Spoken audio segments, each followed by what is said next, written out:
Now we're at about 800 tombstones cleaned out of the 900 on Soldier Hill.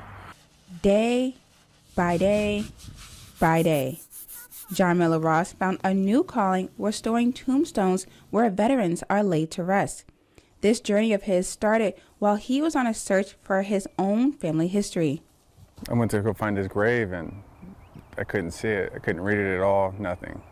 And then when I cleaned it, I seen that how clean it was compared to the rest of the stones around here, and I wanted to do more.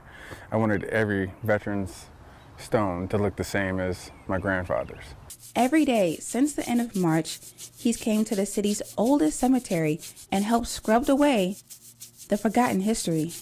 Those markers are 170 years old now.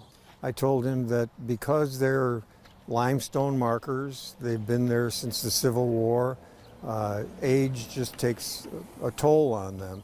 And somebody that has that kind of passion to come in and take care of the markers and spend the time and the effort and frankly the money for the materials, for them to take on a project like that is very significant at Springdale Cemetery. Some days he would come out here alone, but with his deadline to clean all of these grave sites here on Soldiers Hill by Memorial Day, he knew this would take an army.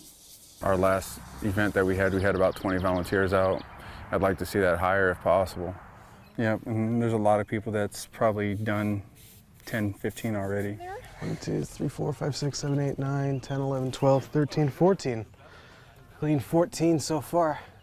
The extra elbow grease was welcome for this goal, but the supplies needed to properly break down all the algae that's layered on top of the stones was his next battle.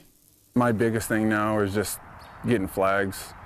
They're just hard to come by, and they're very expensive. It's between the flags and the cleaner, those are my two highest costs. So he knew exactly who to ask. I served in Desert Storm and Iraqi Freedom. And the local veterans were more than happy to help combat this issue. Veterans are always the kind of people that don't ask for help. So when they see people that volunteer to do things like this without really being asked to help, is very, very refreshing to see.